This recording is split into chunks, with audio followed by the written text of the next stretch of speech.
Voilà un voyage que j'attendais depuis des années maintenant.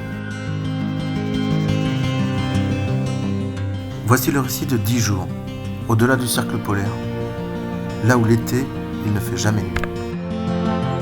Bon, pour venir ici au Lofoten, il faut être motivé. Depuis Paris, si t'as de la chance, c'est 2 ou 3 avions, un ferry et de la trottinette électrique. Ça nous a pris 2 jours pour parcourir seulement 2200 km. Les Lofoten, si tu connais pas, c'est une presque péninsule. Où l'hiver, tu peux avoir des aurores boréales et l'été, ne pas devoir choisir entre la mer et la montagne. C'était le plan parfait pour un voyage à 2. Et c'était aussi l'opportunité pour moi de lui montrer ma façon de concevoir le voyage. Avec les hôtels de luxe et les restaurants 5 étoiles.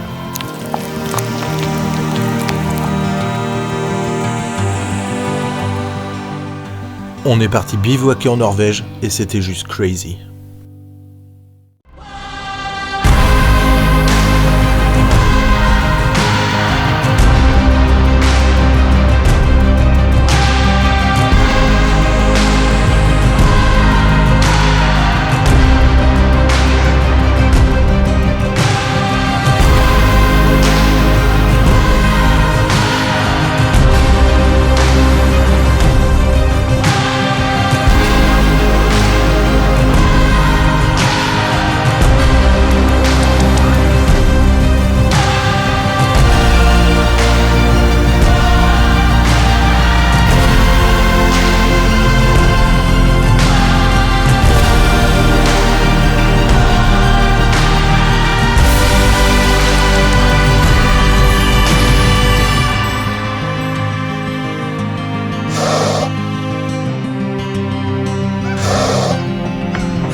On est parti avec presque rien, et pourtant, on est rentré avec plein de choses à raconter.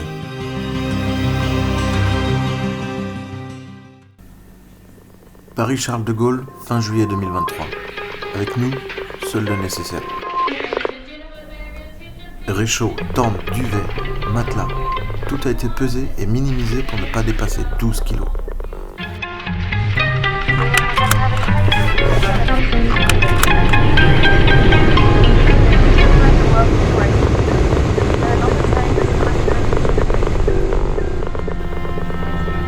À seulement 2 heures de Paris, Bergen a été notre porte d'entrée dans ce pays nordique.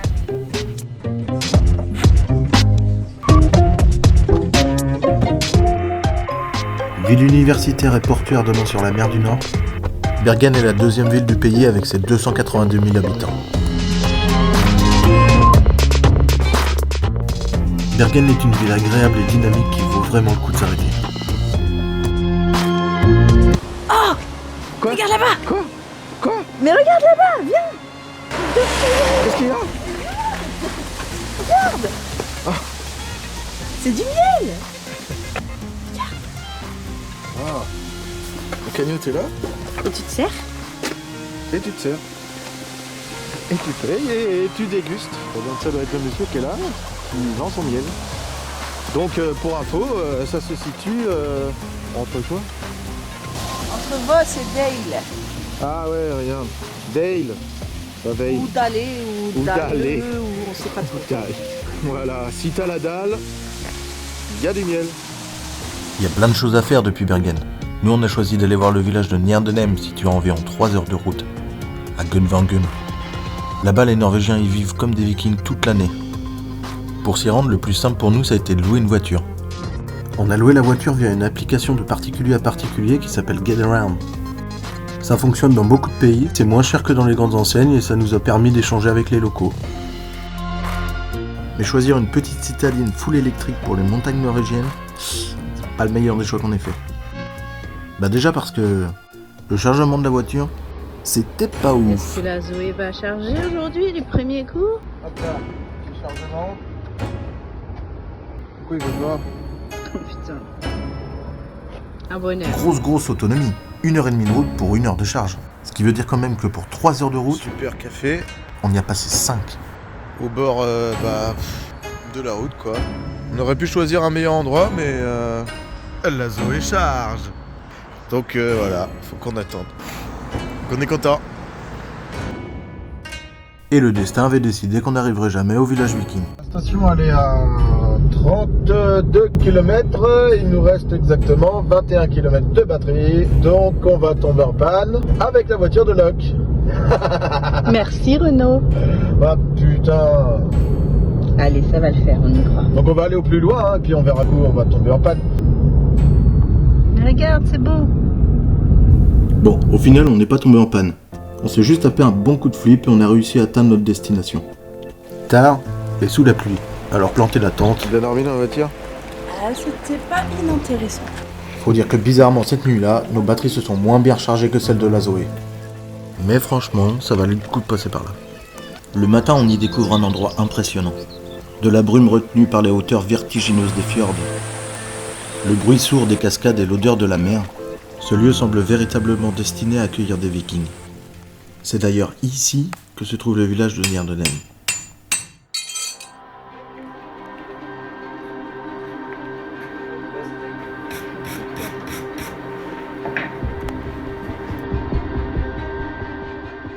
C'est en voyant la richesse de ces lieux il y a environ 30 ans que Jörg Olaf a eu une idée folle. Celle de reproduire un village viking en taille réelle et de vivre ici à Gudvangen tous les jours, tout le temps, 365 jours par an. On a rencontré Jörg Olaf. Historien autodidacte et adepte de la culture viking, il est le fondateur du village. Il va nous parler de sa vie ici et nous raconter ce qu'il sait des vikings.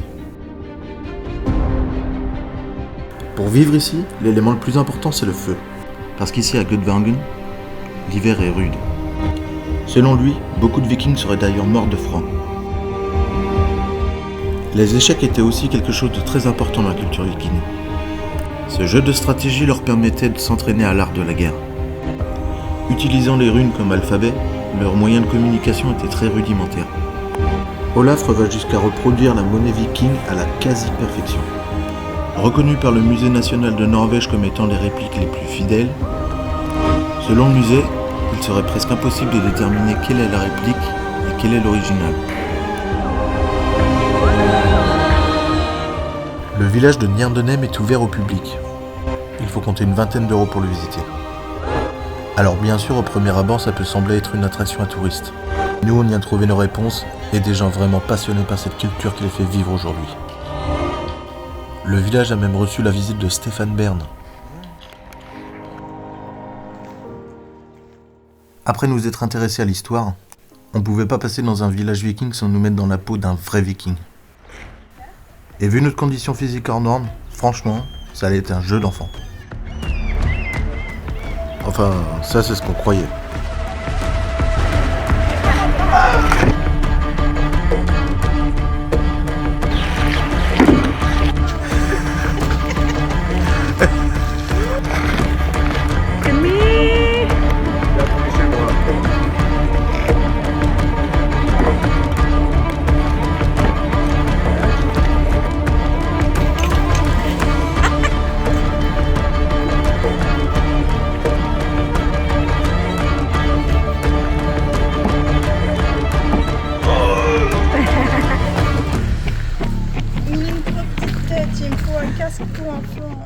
Y a pas de doute, les vikings étaient de grands hommes.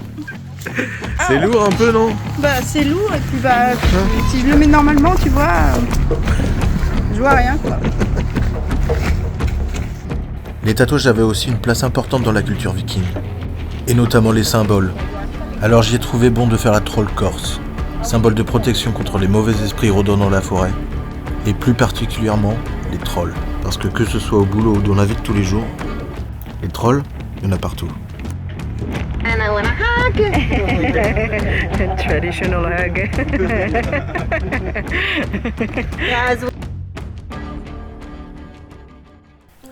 Après nous être imprégnés de la culture viking, nous mettrons le cap au nord direction Bodo, pour prendre le ferry qui nous emmènera jusqu'à notre destination finale, les Lofoten.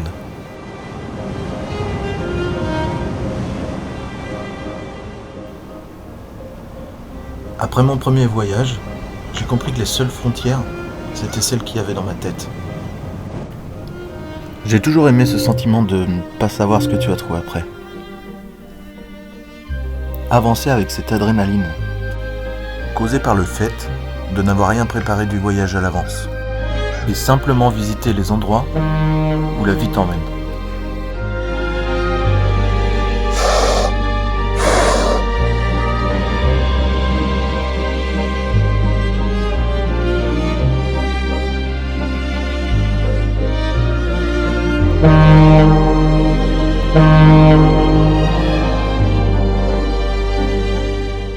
C'est exactement ce qui s'est passé quand on a débarqué sur les îles, et je dois dire que ça a été l'un de mes moments préférés de ce voyage.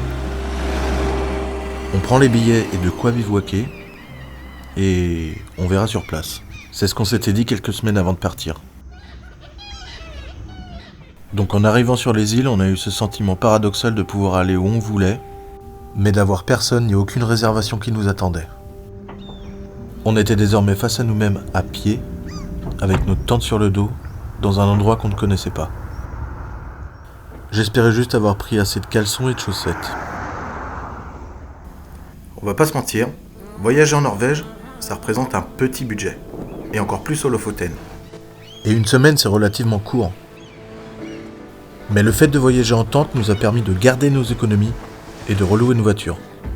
Thermiques cette fois. De manière à voyager plus rapidement que si nous étions à pied ou en transport en commun. Ou en Zoé d'ailleurs.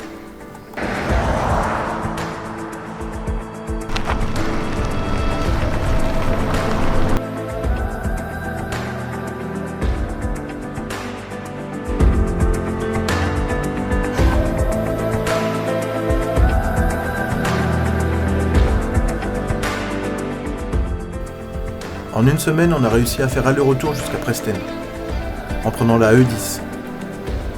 Tu peux pas te tromper, c'est LA route qui traverse les îles. Preston, c'est un endroit que je voulais vraiment pas louper. Là-bas, il y a une randonnée avec un point de vue juste incroyable. T'imagines même pas le nombre de fois où je l'ai vu en photo sur les réseaux. Et j'avais moi aussi envie de prendre la mienne.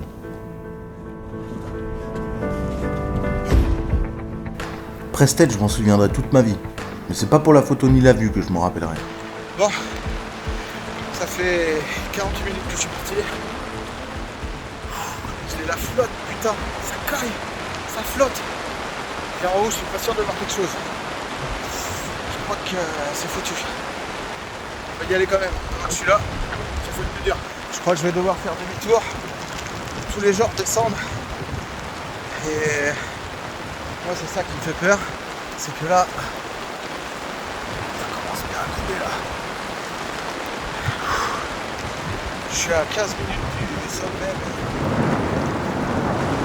Je crois que je vais redescendre. Bon, là ça craint. Je sais pas si vous voyez. Je connais pas la marche. Je dois pas être loin du haut, mais il n'y a plus personne. Je sais pas si je devrais pas redescendre. Puis j'ai mettre les mains et tout. Ça glisse de ouf.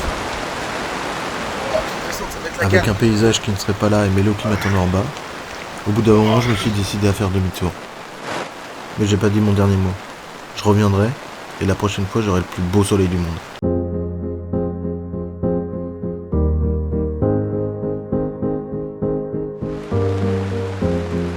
Alors petit point, là il est 21h, il pleut comme vous pouvez le constater et on a décidé de faire la marche qu'on voulait faire dans la journée. Seul petit hic, c'est que c'est 1800 marches à monter, ça dure 4 heures, mais tout va bien. C'est parti! La randonnée de Rennbriggen, c'est pas vraiment des sentiers perdus. Ça ressemble plus à une marche, ou plutôt 1800. Mais ce qui se trouve en haut ne se trouve nulle part ailleurs. Même sous la pluie, il fallait qu'on arrive en haut. Après tout, 1800 marches, c'est quoi? C'est juste 200 de plus que la Tour Eiffel. Sauf que les Norvégiens n'ont pas les mêmes normes de marche que nous. Et je peux te dire qu'après la semaine qu'on a passée, on était rincés.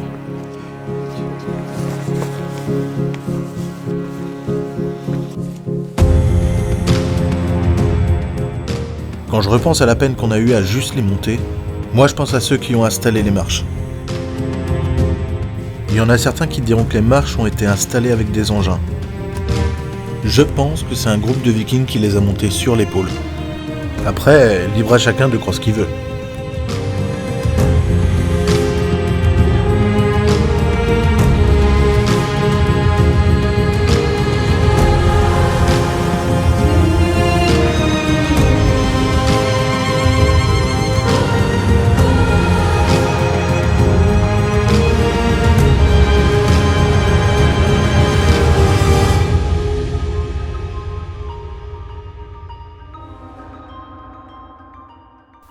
Et c'est une fois en haut qu'on a compris que rien ne pouvait égaler le spectacle qu'on avait en face de nous. On a juste tendu nos oreilles et ouvert bien grand les yeux, et on en a pris plein la gueule.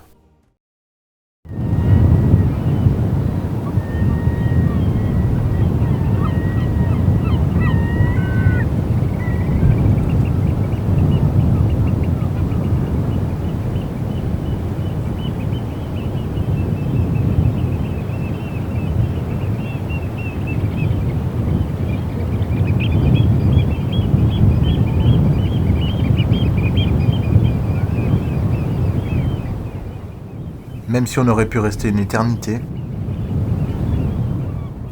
il était temps pour nous de redescendre. Et même si toutes les bonnes choses ont une fin, il y en a certaines qui n'en auront jamais. Et régulièrement la nuit aujourd'hui, je me retrouve là-haut.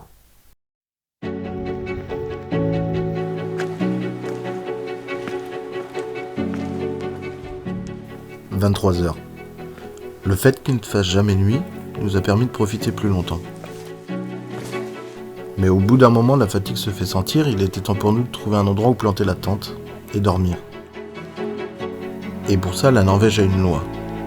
La loi de droit d'accès à la nature. Ce qui veut dire que la nature appartient à tout le monde et que tout le monde a le droit de camper ou de faire un feu à peu près n'importe où. Et malgré ce que l'on pourrait croire, la Norvège reste propre. Peut-être parce que la Norvège est magnifique et que cette loi enfonce chaque recoin, ton chez toi. Même si on a fait au minimum, ce voyage était clairement pas dans notre budget. Voyager, c'est devenu très cher. Mais l'argent, ça vient, ça part. Et le temps qu'on passe avec les gens qu'on aime, lui, ne s'écoule que dans un sens. Alors merde, on n'emmènera pas l'argent dans notre tombe et on n'a pas décidé de vivre avec. C'est le système qui est comme ça. Et ce que nous pouvons décider en revanche, c'est que faire du temps qui nous est imparti. Ce qui est sûr, c'est que je resterai pas confiné chez moi parce que j'ai pas de sous. Elle est bien là. Et mon temps, j'ai décidé de le passer avec elle. Santé. Elle a le pouvoir de changer un temps pourri en un grand ciel bleu. Elle a fait de mes nuits en voiture un hôtel 5 étoiles. Avec elle, on a construit une petite maison sur le bord de la mer. Et on a été un petit peu mouillés.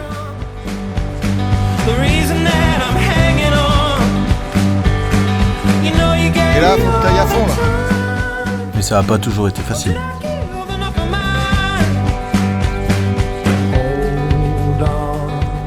Comme cette fois où on a planté la tente à un endroit et on pensait que le vent allait se calmer.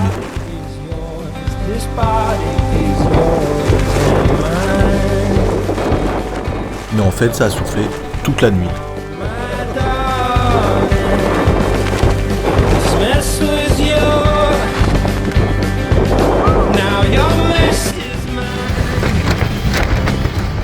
On a passé une sale nuit, ça c'est sûr, et on n'a pas beaucoup dormi. Mais à défaut de dormir dans un hôtel de luxe, on s'est fait de super souvenirs de cette nuit-là. Et ces souvenirs font ce que je suis aujourd'hui, ce qu'on est aujourd'hui. À demain. Merde. Et si être avec elle, c'est être mouillé de la tête aux pieds, fatigué à cause d'une tempête de vent interminable, et décider du jour au lendemain de prendre notre sac à dos et de partir en voyage, C'est la merde. alors me demande pas ce que je ferai demain. Tout ce que je sais, c'est que je serai mouillé et fatigué. Et tant qu'il y aura cette expression sur son visage, peu importe ce que demain apporte avec lui, je l'accueillerai à bras ouverts.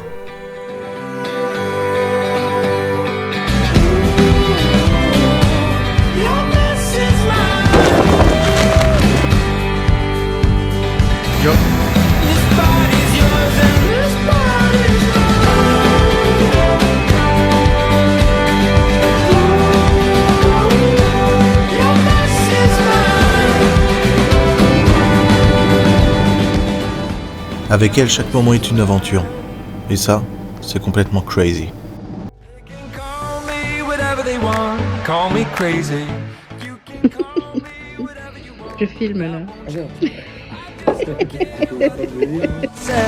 Vas-y, fais ta belle. Fais genre...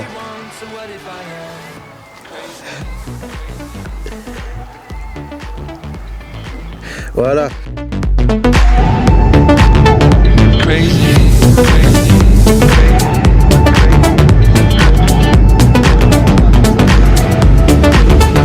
Oh Lord, this is so much harder than I thought. But I will give them everything I've got. One day I am C'est un gonna paix de la nature. Oh Lord, let me be the one to set them free. I will give them every part of me. Put my heart where everyone can see. They can call me whatever they want, call me crazy. You can call me whatever you want, but that won't change me. I just don't care what the world says, I'm gonna make it. They can call me whatever they want, so what if I am crazy? Crazy.